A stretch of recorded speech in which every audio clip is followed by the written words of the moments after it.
Fala galera, tudo tranquilo? Bem-vindos de volta para mais uma imersão aqui no Deep Dive. E aí, pessoal, beleza? Para quem tá chegando agora e ainda não manjou qual é a nossa vibe, a gente explica rapidinho. Vocês mandam pra gente as paradas que estão bombando por aí, tipo notícias, artigos, sei lá, qualquer coisa que tenha chamado a atenção de vocês e a gente aqui destrincha tudo, sabe? A gente pega esse monte de informação, separa o joio do trigo, encontra as conexões mais loucas e tenta montar um quebra-cabeça completo para vocês ficarem por dentro de tudo. É isso aí. E hoje o negócio é que é, super diversificado. É verdade. Tem de tudo um pouco, viu? A gente vai falar sobre um ataque aéreo que rolou lá em Gaza, a treta da estátua pichada aqui no Brasil, a crise nos Correios, a saga de quem tá ralando para pagar as contas no fim do mês, umas reflexões filosóficas pra gente dar uma viajada e até a prisão de um prefeito na Turquia. Pois é muita coisa, né? Mas calma, a gente vai te guiar nessa. A gente vai a navegar por esse mar de informação. Primeiro, a gente vai direto para a faixa de Gaza entender a treta entre Israel e Hamas, com direito a ataque aéreo e tudo.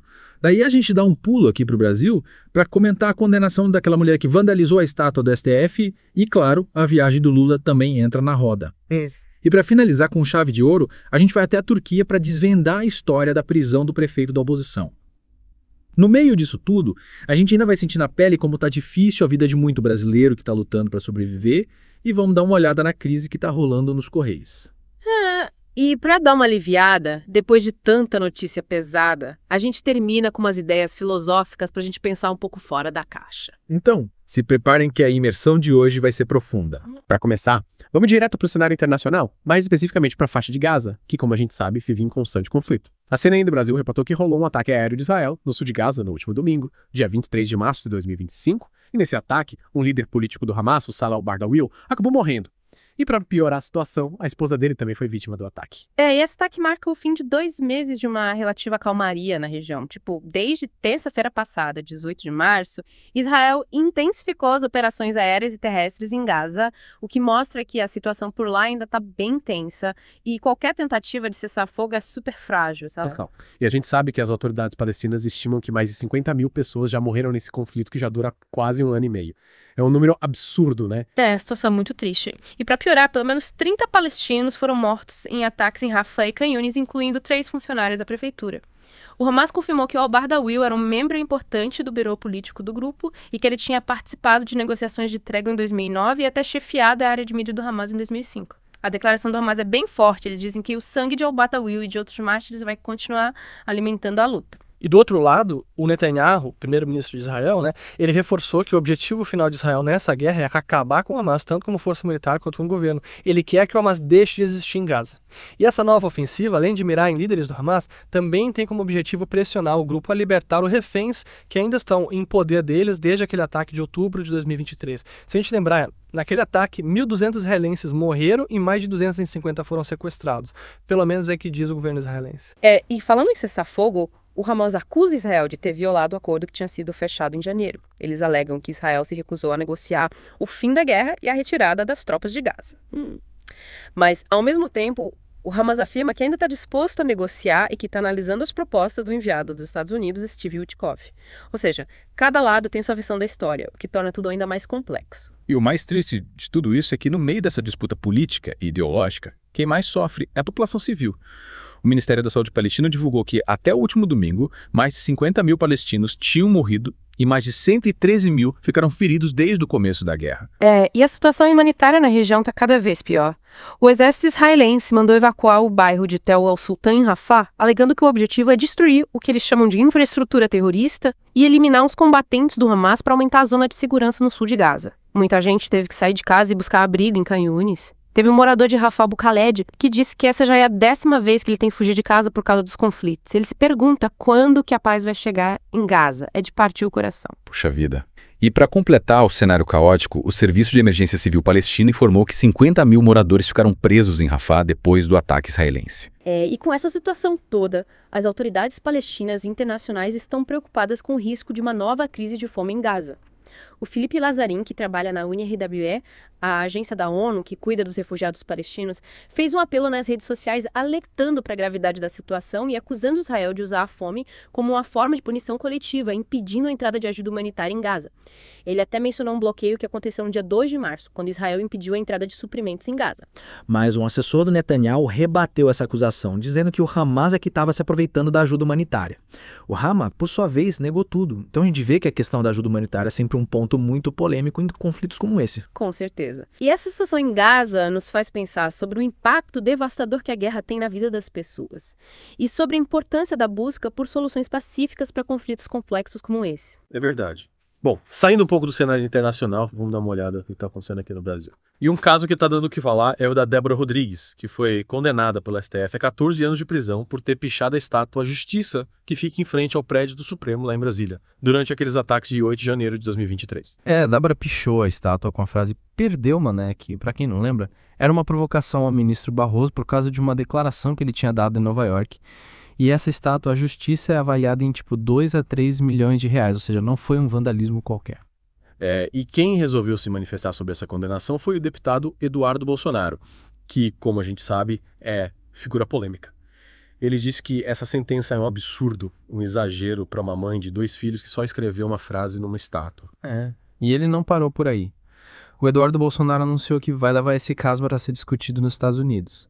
Ele quer que os congressistas americanos e outras autoridades saibam da condenação da Débora e, quem sabe, até condenem a decisão da justiça brasileira. E por falar em Estados Unidos, o Eduardo Bolsonaro está por lá desde fevereiro, né? Pois é. Oficialmente ele está de licença do cargo de deputado, mas ele disse que a viagem é para buscar o que ele chama de justas punições para o ministro Alexandre de Moraes e também para fortalecer os laços com o ex-presidente Donald Trump.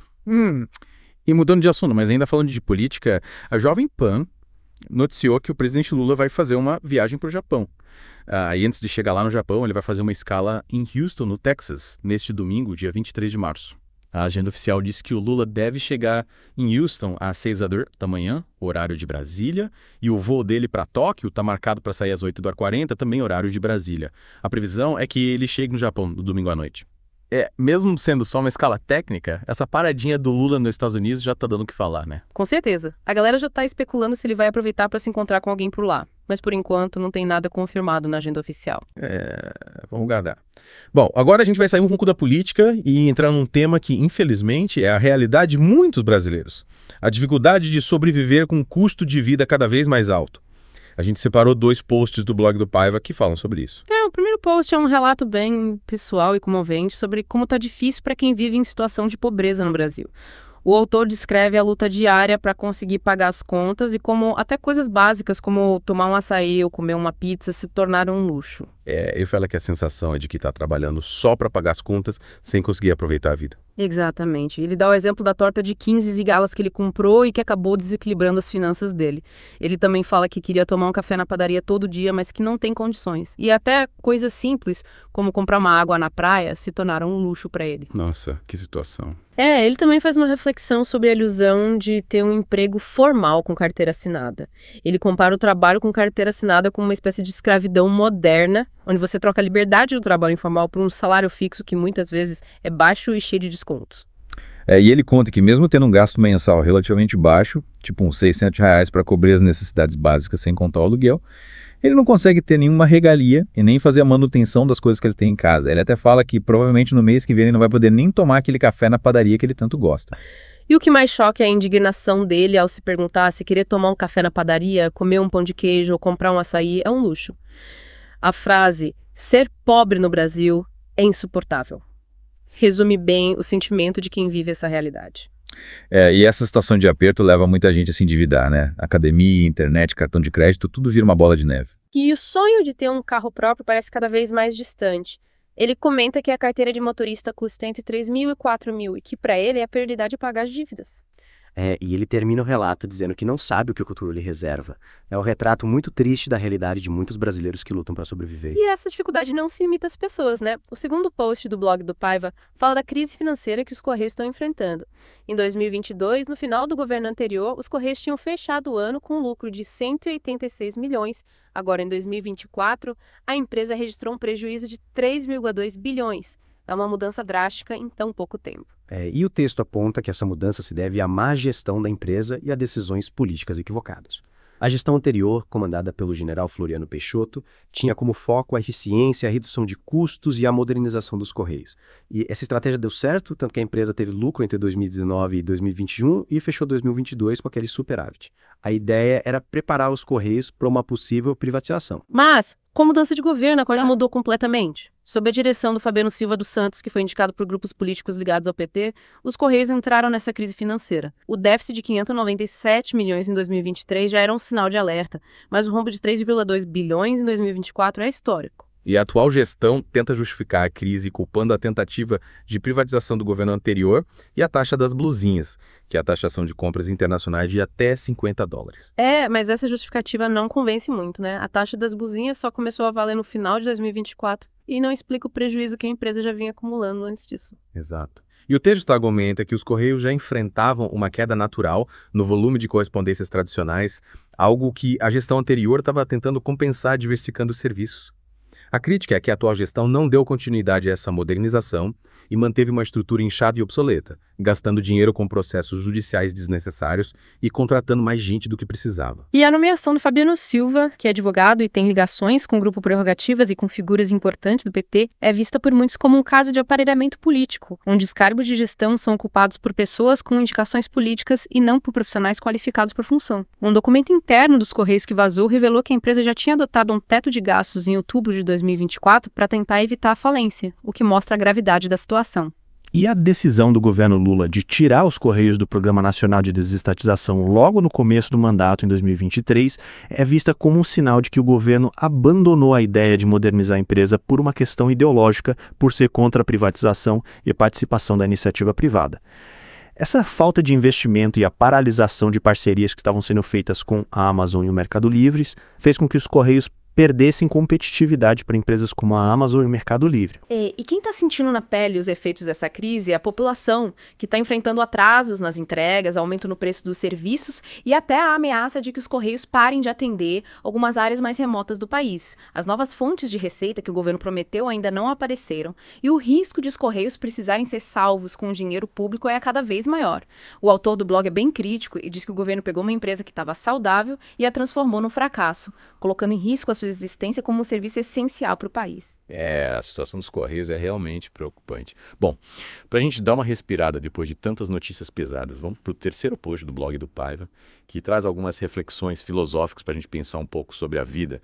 O autor selecionou frases de alguns pensadores famosos que nos fazem questionar as coisas e olhar o mundo de outra forma. Por exemplo, tem aquela frase do Blaise Pascal, que todo mundo conhece. O coração tem suas razões que a própria razão desconhece.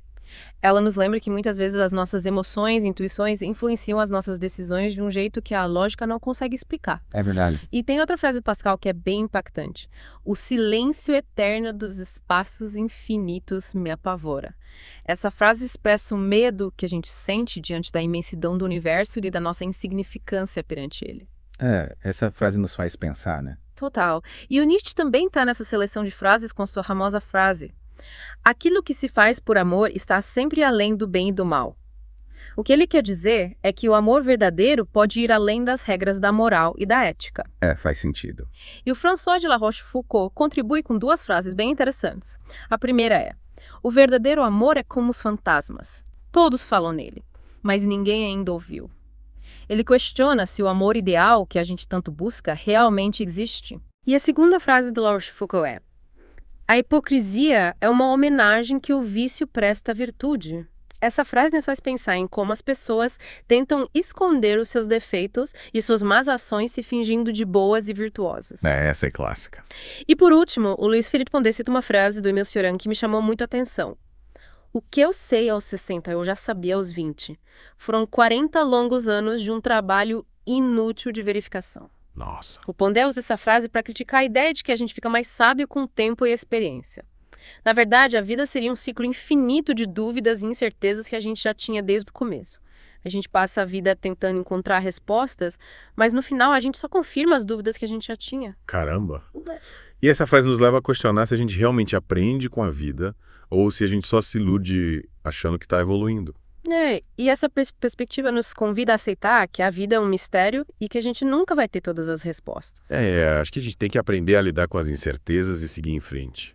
Com certeza. Bom, saindo um pouco da filosofia, vamos para a nossa última notícia de hoje, que é a prisão do prefeito de Istambul, na Turquia, o Ekrem İmamoğlu, que é um dos principais opositores do presidente Erdogan. Essa notícia foi publicada pelo G1. Um tribunal turco decretou a prisão do Imamoglu no último domingo, dia 23 de março. Ele é considerado o principal rival político do Erdogan e vai ficar preso durante o julgamento, que vai apurar acusações de corrupção. A prisão dele aconteceu depois de uma operação policial na casa dele no início da semana e gerou uma onda de protestos na Turquia. E as acusações contra o Imamoglu são bem pesadas. Liderar organização criminosa, aceitar propina, extorsão, gravação ilegal de dados pessoais e fraude em licitações. Teve até uma acusação de terrorismo, mas essa foi rejeitada pela justiça. Além do prefeito, outras 47 pessoas foram presas, incluindo um assessor próximo dele e 2 prefeitos de distritos de Istambul. E para piorar a situação, logo depois da prisão, o Ministério do Interior turco anunciou o afastamento do Imamoglu do cargo de prefeito. Agora, o Conselho Municipal de Istambul vai ter que eleger um prefeito interino para assumir o cargo. E a população turca não ficou parada, né? Teve protestos em várias cidades da Turquia em apoio ao Imamoglu. Infelizmente, alguns desses protestos acabaram em confronto com a polícia, que usou gás lacrimogêneo e jatos de água para dispersar os manifestantes. E essa não é a primeira vez que o Imamoglu tem problemas com a justiça. Ele já tinha sido preso em 2022 e era considerado um forte candidato para disputar a presidência da Turquia em 2028. E essa prisão dele agora levanta sérias dúvidas sobre a liberdade de expressão e futuro da democracia na Turquia. Muita gente acredita que essa prisão é uma forma de perseguição política para tirar o Imamoglu do jogo. A gente vai ter que acompanhar de perto esse caso para ver como as coisas vão se desenrolar. Bom, e com essa notícia da Turquia, a gente chega ao fim de mais uma imersão aqui no Deep Dive. A gente falou sobre o conflito em Gaza, as tretas políticas no Brasil e na Turquia, a crise econômica que está afetando a vida de muitos brasileiros, as reflexões filosóficas sobre a vida e muito mais. A gente viu como esses temas, que parecem tão diferentes, estão interligados de alguma forma. Por exemplo, a crise econômica no Brasil acontece num contexto global de mudanças políticas e econômicas. E a filosofia nos ajuda a entender as motivações por trás das ações humanas e a enxergar os eventos da atualidade com uma perspectiva mais ampla. E para você que ficou com a gente até agora, fica a reflexão. Como que as suas dificuldades pessoais se conectam com a política e a economia do país e do mundo? Como que as ideias da filosofia podem te ajudar a entender as notícias e os acontecimentos do dia a dia? E o que a perseguição política na Turquia nos diz sobre a democracia no mundo? São perguntas que a gente te convida a refletir. Usa as informações que a gente trouxe aqui como ponto de partida para você continuar pesquisando e formando a sua própria opinião. Isso aí. E a gente agradece a sua companhia nessa imersão. Até a próxima! Valeu, pessoal!